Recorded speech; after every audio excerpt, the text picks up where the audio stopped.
പ്രധാനപ്പെട്ട ഒരു വാർത്തയിലേക്ക്. തൃശൂർ വരന്തരപ്പള്ളി സ്വദേശി അർച്ചന പൊള്ളലേറ്റ് മരണപ്പെട്ട കേസിൽ ഭർത്തൃമാതാവ് രജനി റിമാൻഡിലായിരിക്കുന്നു. കേസിൽ അർച്ചനയുടെ ഭർത്താവ് ഷാരോൺ നിലവിൽ റിമാൻഡിലാണ്. ഇപ്പോൾ ഷാരോണിന്റെ അമ്മ രജനിയും റിമാൻഡിലായിരിക്കുന്നു എന്നുള്ള വിവരമാണ് ലഭിക്കുന്നത്. നവംബർ 26-നാണ് മാട്ടുമലയിലുള്ള ഭർത്താവിന്റെ വീടിനോട് ചേർന്നുള്ള കനാലിൽ അർച്ചന ദേഹത്ത് മണ്ണെണ്ണയൊഴിച്ച് തീ കൊളുത്തി മരിച്ചത്. മരണപ്പെടുന്ന സമയത്ത് അർച്ചന 5 മാസം ഗർഭിണിയായിരുന്നു. അർച്ചനയുടെ അച്ഛന്റെ പരാതിയിലാണ് പോലീസ് ഭർത്താവിനെ അറസ്റ്റ് ചെയ്തത്. പിന്നാലെയാണ് ഇപ്പോൾ ഭർത്തൃമാതാവിനെയും റിമാൻഡ് ചെയ്തിരിക്കുന്നത്. സ്ത്രീധന പീഡന വകുപ്പുകൾ ചുമത്തിയാണ് അറസ്റ്റ് രേഖപ്പെടുത്തിയിരിക്കുന്നത്. തൃശൂർ വരന്തരപ്പള്ളിയിൽ ഗർഭിണി മരിച്ച സംഭവത്തിൽ ഭർത്താവിനെ നേരത്തെ അറസ്റ്റ് ചെയ്തിരുന്നു. റിമാൻഡിലാണ്.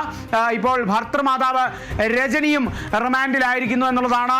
ഈ ഭർത്താവ് നിരവധി തവണ മർദ്ദിച്ചു എന്നുള്ളതെല്ലാം തന്നെയായിരുന്നു കുടുംബത്തിന്റെ ആരോപണം. ഇതിലൊരു ദുരൂഹതയുണ്ട് എന്നുള്ളതായിരുന്നു കുടുംബത്തിന്റെ ആരോപണം.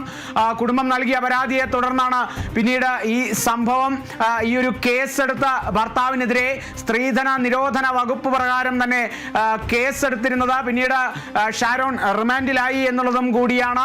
ഭർത്താവിന് ഈ ഷാരോണിന് സംശയരോഗമാണ് എന്നുള്ള തരത്തിലൊക്കെ കുടുംബം ആരോപണമെന്ന് ഉയർത്തിയിരുന്നു. ആ ഒരു വലിയ രീതിയിൽ ചർച്ച ചെയ്യപ്പെട്ട ഒരു പരാതിയാണ്. ആ പരാതിയുടെ പുറത്ത് പിന്നീട് ഭർത്താവിനെതിരെ സ്ത്രീധന നിരോധന കുറ്റം കൂടി ചുമത്തിയിരുന്നു. സ്ത്രീധന പീഡന വകുപ്പുകൾ ചുമത്തിയിരുന്നു. ആ വകുപ്പുകൾ ചുമത്തിയായിരുന്നു അറസ്റ്റ് രേഖപ്പെടുത്തിയിരുന്നത്. ഇപ്പോൾ ഷാരോണിന്റെ അമ്മ ഭർത്തൃമാതാവ് അർച്ചനയുടെ ഭർത്തൃമാതാവ് രജനി കൂടി റിമാൻഡിലായിരിക്കുന്നു എന്നുള്ള വിവരങ്ങളാണ് ലഭിക്കുന്നത്.